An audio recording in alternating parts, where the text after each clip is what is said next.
ირაკლი კობახიძე ისევე როგორც საქართველოს დე-ფაქტო ხელისუფლების უკლებრივ ყველა წარმომადგენელი არის არაკომპეტენტური, არის ბანდიტი, არის რაღაცა ბანდიტური ჯგუფების წევრი, კოზა ნოსტრას წევრი და ყველაფერი შეგვიძლია ვთქვათ მათზე.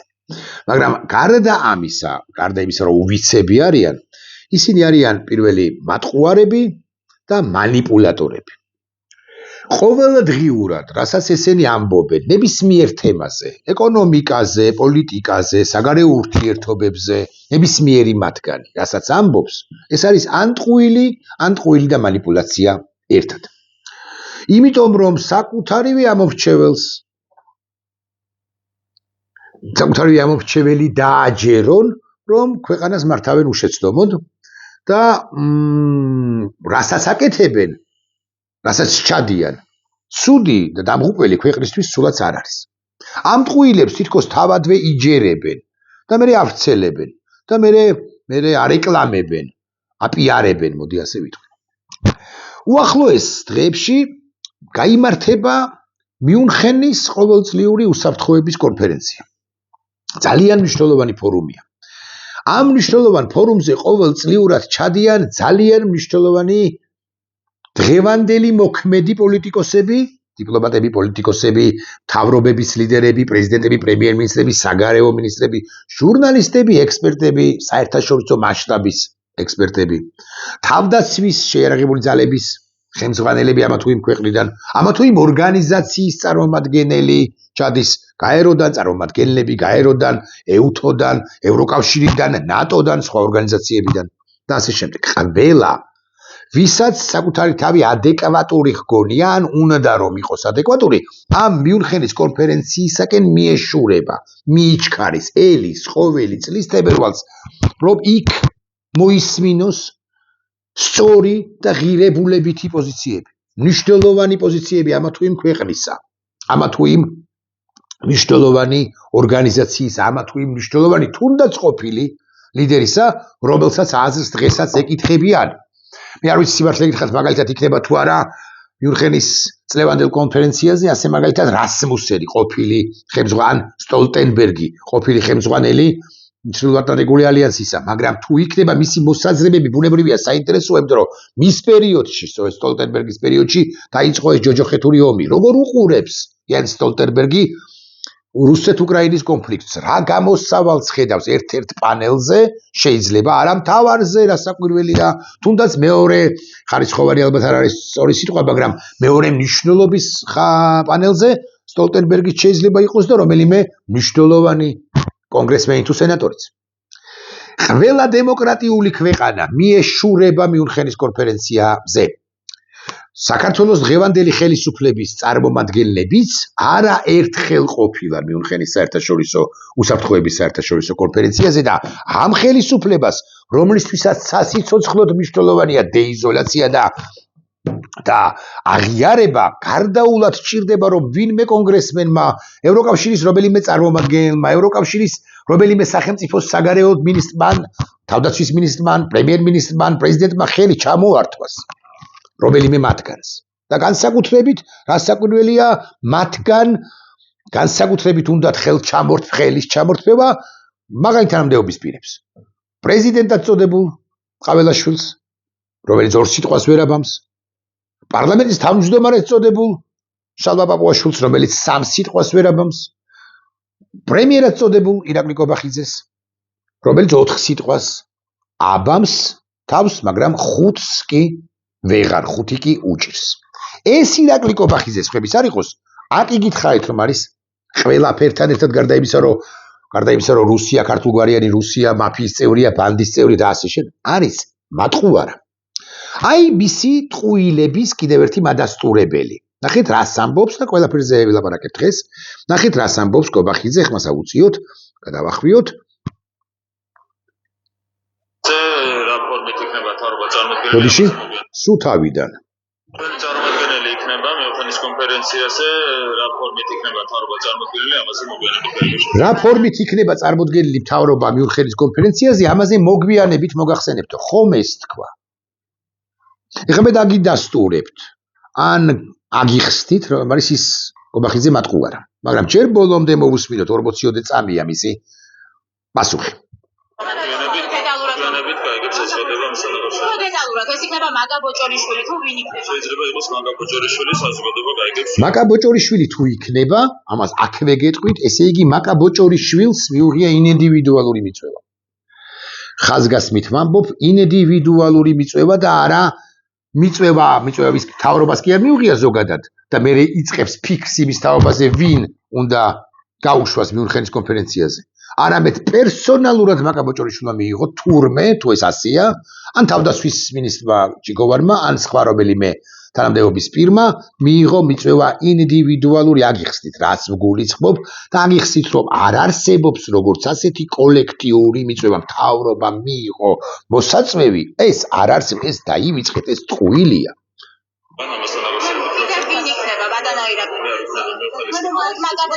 ხო არ მომესმა, მე არ ვიქნები მიუნხენის კონფერენციაზე, რატო არ იქნება? ესე იგი მას ირაკლი კობახიძეს მოწვევა არ გაუგზავნეს და აქედან გამომდინარე ნუღარ ყელყელაობს ხოლმე საქართველოს დე-ფაქტო ხელისუფლების რომელიმე წარმომადგენელი, რომ აი ჩვენ თურმე დალაგებული გვაქვს ურთიერთობა მაგალითად შეერთებულ შტატებთან ან რომელიმე სახელმწიფოსთან ან ამ გზაზე ვართო. რეალურად ესეთი კეთროვანები არიან მიუნხენის კონფერენციის, უსაფრთხოების კონფერენციის ფორმატში თუ ფარგლებში, დავოსის ფორმატში თუ ფარგლებში, მსოფლიოს მშვიდობის საბჭოს ფორმატში თუ ფარგლებში, ინდივიდუალური ურთიერთობების ფორმატში თუ ფარგლებში, გარდა ორბანისა, რომელზეც ამ ვიდეო ბლოგში მოვახერხებ თუ არა საუბარს, სიმართლე გითხრათ არ ვიცი, ვეცდები კია, ჯერ ისევ ირაკლი კობახიძე. იყოს მიუნხენის კონფერენციაზე. ეს რაც გეუბნებათ, კიდევ ერთხელ მთავრობა მიიღო მოსაწვევი, მთავრობის წარმომადგენელი იქნება ამ კონფერენციაში. აი ეს არის მთავარი ტყუილი.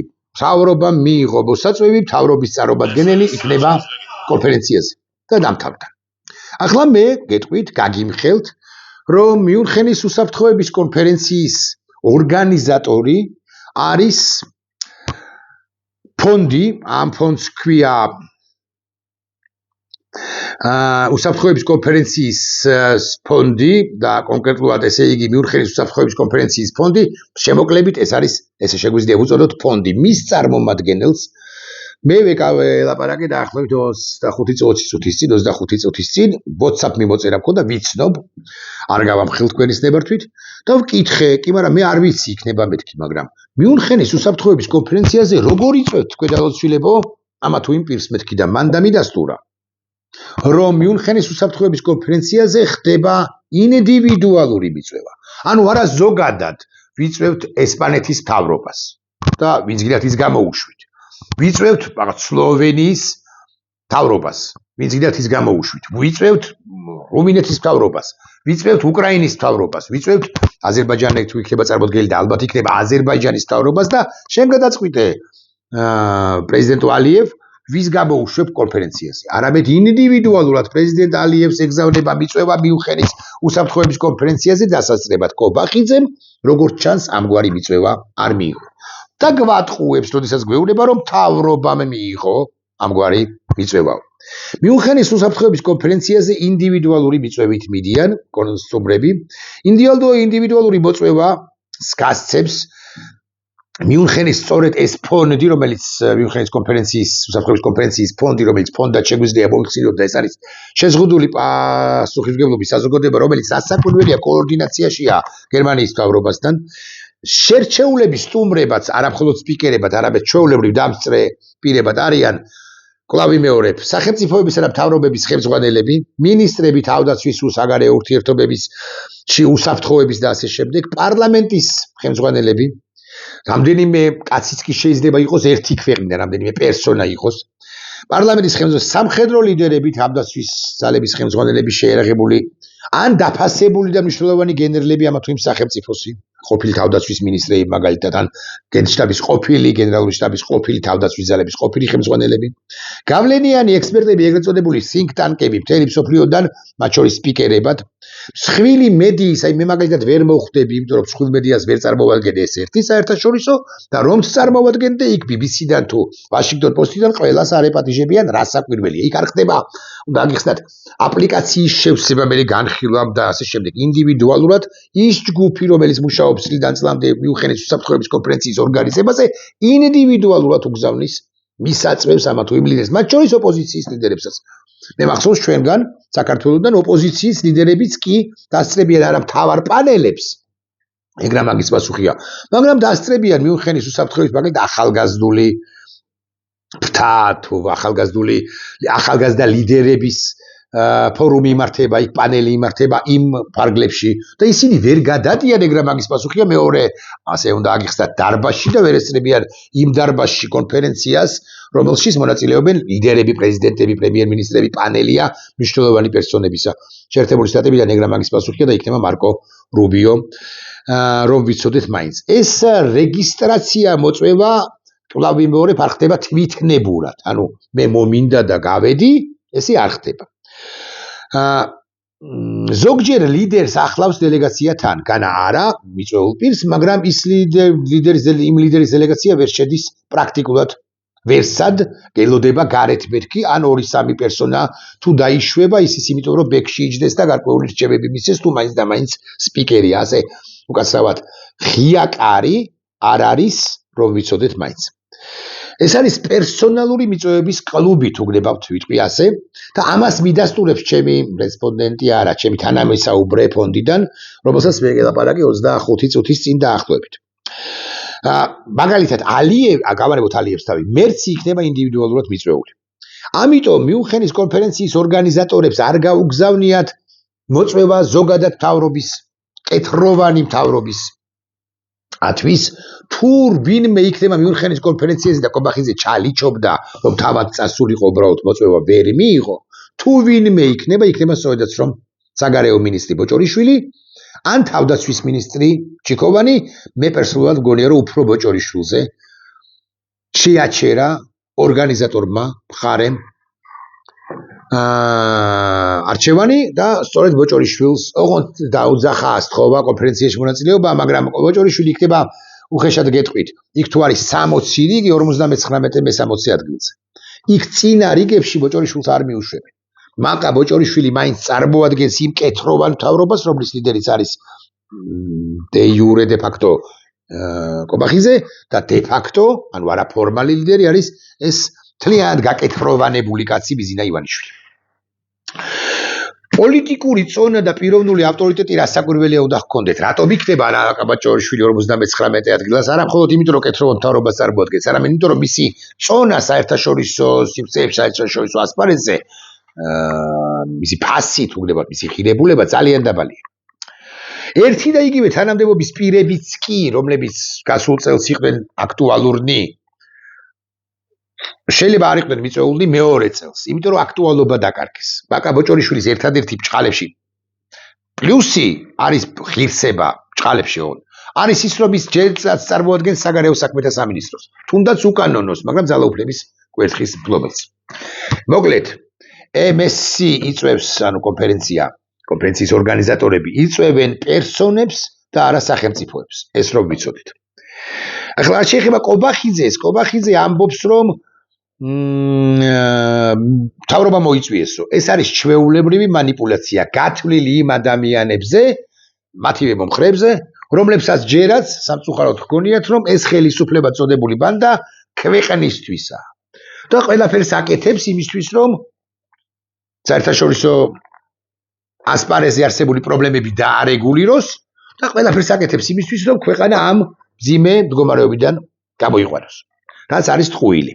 კობახიძე როგორც კეთროვანი მიწვეული კონფერენციაზე არ იყო. მე არ ვიცი გახსოვთ თუ არა და მგონი ესეც გავაკეთე, რომ ვახსენე საქართველოს დეიზოლაცია და ევროპელი პარტნიორები, ამაზე გადავკარი სიტყვა თუ არ ვცდები და ახლა ვახსენებ ერთ პარტნიორს. პარტნიორს სახელმწიფოსი არა, პარტნიორს ქართული ოცნებისა. ეს არის ვიქტორ ორბანი. ვიქტორ ორბანმა რამდენიმე ხნის წინ, 2 დღის წინ განაცხადა, სხვა კონტექსტია, მაგრამ მაინც საერთო სურათში შეიძლება ეს ყველაფერი ჩავსვათ, რომ უკრაინა ჩვენი მტერიაო. უკრაინა ჩვენი მტერიაო და უკრაინა თუ ევროკავშირის და ნატოს წევრი გახდებაო, გარდაუვალი იქნება უნგრეთში ომიო, რაც არის ტყუილი. იმიტომ რომ ომი გარდაუვალი იქნება ევროპის კონტინენტზე მხოლოდ ერთ შემთხვევაში დამოუკიდებლად იმისა, უკრაინა გახდება თუ არა ევროკავშირის და ნატოს წევრი, თუ რუსეთი ევროპის კონტინენტის წინააღმდეგ დაიწყებს საბრძოლო მოქმედებებს, გულისხმობ დღევანდელ ევროპას, ანუ უკრაინის გარეშე არსებულ ევროპას, რამდენადაც უკრაინა არ არის არც ნატოს და ერთის ევროკავშირის წევრი ჯერჯერობით ყოველ შემთხვევაში. ევროპა ჩართული იქნება ომში მხოლოდ და მხოლოდ იმიტომ, თუ იქნება, მხოლოდ და მხოლოდ იმიტომ, რომ რუსეთს აქვს ეს მოჭარბებული ამბიციები. დღეს მოცემულ ეტაპზე რუსეთს არანაირი შესაძლებლობა არ აქვს ახალი ფრონტის ხაზის გახსნისა, არათუ ევროპის, არამედ უკრაინის სხვა ტერიტორიების მიმართულებითაც. მას შეუძლია დაბომბოს ოდესა, მას შეუძლია დაბომბოს ლვოვიცკი, მას შეუძლია დაბომბოს და აკეთებს კიდეც კიევი, მაგრამ სახმელეთო ოპერაციას ვერ წამოიწყებს, იმიტომ რუსეთს გვარიანად უჭირს ეკონომიკური თვალსაზრისით, ადამიანური რესურსის თვალსაზრისით, ვერტიკალი ჩამოშლილია მეთქი ხმამაღლა იქნება თქვა, მაგრამ ვერტიკალშიც აქვს პრობლემები, სამხედროების კორუფციასთან აქვს საქმე, მაფიოზობა კორუფციასთან და ასე შემდეგ. მაგრამ ორბანს რო დაუბრუნდეთ, ორბანი მაქსიმალურად ყველაფერს აკეთებს იმისთვის, რომ უკრაინა არათუ ნატოს, არამედ ევროკავშირის მიმართულებითაც კი არ წაიზიოს წინ. ეხლა საქართველოს დე-ფაქტო ხელისუფლება ამტკიცებს თუ ამბობს, რომ ჩვენსკენ არის, ჩვენი მეგობარია, რომ ვიცოდეთ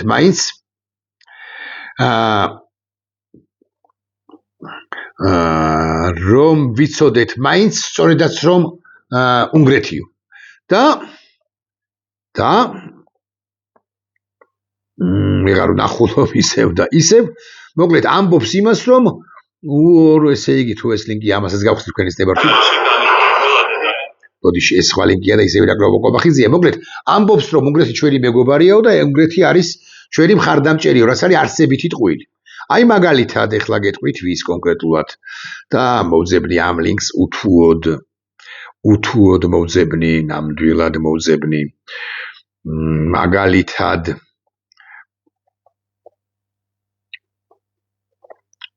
ვერ ვნახულობ. ხო, მაგალითად მაკაბოჭორიშვილს უთქვამს, სწორედ მაკაბოჭორიშვილს უთქვამს რაღაცა, ან სხვებსაც უთქვამს რაღაცა უნგრეთთან მიმართებაში. არა და მე უნდა გავიხსენო 2023 წლის ბოლო, როდესაც ჩვენ კანდიდატი ქვეყნის სტატუსი მოგვცეს. კანდიდატი ქვეყნის სტატუსი რომ მოგვცეს, ევროპის პრაქტიკულად ყველა სახელმწიფო იყო შეთანხმებული, რომ მოლაპარაკებათა თავებს გაუხსნიდნენ უკრაინასა და მოლდოვას, ევროკავშირში გაწევრიანების მოლაპარაკებათა თავებს, ხოლო საქართველოს როგორღაც ავანსად იბოდიშებს სიტყვისთვის და მიუგდებდნენ კანდიდატი ქვეყნის სტატუსს, ანუ იმასაც იმხანად უკვე ჰქონდათ უკრაინას და მოლდოვას აღმოსავლეთის პარტნიორობის ფარგლებში ჩვენ ამ სამი სახელმწიფოდან საქართველოს იყო დაწინაურებული და მე მაჩანჩალა ქვეყანად კი იქცა და ავანსად მისცეს დეკემბრის მიწურულს 23-ში. საქართველოს დე-ფაქტო ხელისუფლება დღესო დე-ფაქტოა და მაშინ დე იურე იყო, ანუ კობახიძე, ღარიბაშვილი, ივანიშვილის მტერქვეშ მოქცევლები, ყველაფერს აკეთებდნენ იმისთვის, რომ კანდიდატი ქვეყნის სტატუსი ჩვენთვის არ მოეცათ. მაგრამ ევროკავშირმა ძალიან გეოპოლიტიკურად, გეოსტრატეგიულად, საჭადრაკო გეოპოლიტიკურად გათვალა და ავანსად გეუბნებით მისცა საქართველოს კანდიდატი ქვეყნის სტატუსი. იცით ვინ იყო წინააღმდეგი 27 ქვეყნიდან ევროკავშირისა საქართველოსთვის ამ კანდიდატი ქვეყნის სტატუსის მიცემისა? აი ის ორბანი, რომელიც მე იმედს ვიტოვებ, რომ წელს დამარცხდება, ის ორბანი და იმ ორბანის ის უნგრეთი, რომელიც ერთის მხრივ ველაპარაკება ჩვენ, რომ აი ჩვენი პარტნიორია, ჩვენს ინტერესებს თითქოს იცავს, საერთო ღირებულებები გვაქვს, მაგრამ საქართველოს გაწევრიანებას ევროკავშირში ან მოძრაობას ევროკავშირისაკენ თავიდან ბოლომდე ბლოკავდა და ბლოკავს. დასაკვირველია.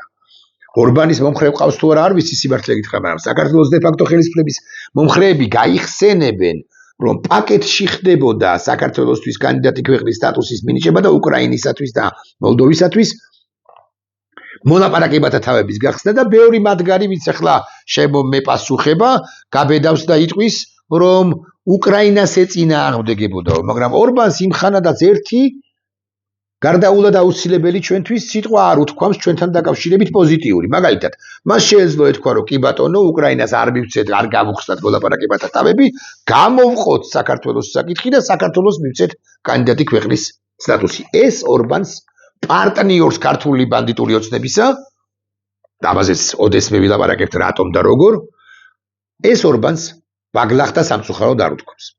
დამოუკიდებლად იმისა, ვინ დაუჭერს ევროპის წიაღიდან, ევროპის კონტინენტიდან მხარს ორბანს მოცემულ ეტაპზე, ის მაინც ითვლება და უნდა ითვლებოდეს კიდეც ევროპის ტროას ცხენად. მე გაგახსენებ სწორედ 2023 წლის დეკემბერს, როდესაც ჩვენ მოგცეს კანდიდატი ქვეყნის სტატუსი, როგორ მოხდა ეს გერმანიის ყოფილმა კანცლერმა შოლცმა დაიმარტო ხელა, ზუსტის ძმა არის ჩემი მოსაზრებით, ხელკავით დაიმარტო ხელა ორბანი პირდაპირ მნიშვნელობით უთხრა, რომ საპირფარეშოში ხომ ეჩქარებოდა, ტუალეტში ხომ არ ეჩქარებოდა, ასე მიაცილეს ორბანი კონფერენციის ევროკავშირის ფორუმის საპირფარეშომდე და დანარჩენი 25-26 სახელმწიფო შეიკრიბა და ორბანის გარეშე უყარეს კენჭი, რამდენადაც ორბანი უბრალოდ ვერ ესწრებოდა იმას. დამარტო ხელება მოხდა შოლცის მიერ, ორბანისა გარიდება მოხდა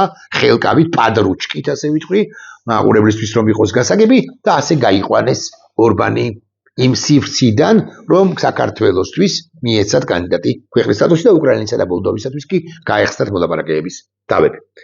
ამის შემდეგ არასრული 3 წელია გასული, საქართველოს ხელისუფლებად წოდებული აქებს და აქებს ორბანს, ორბანი აქებს და აქებს საქართველოს ხელისუფლებად წოდებულს.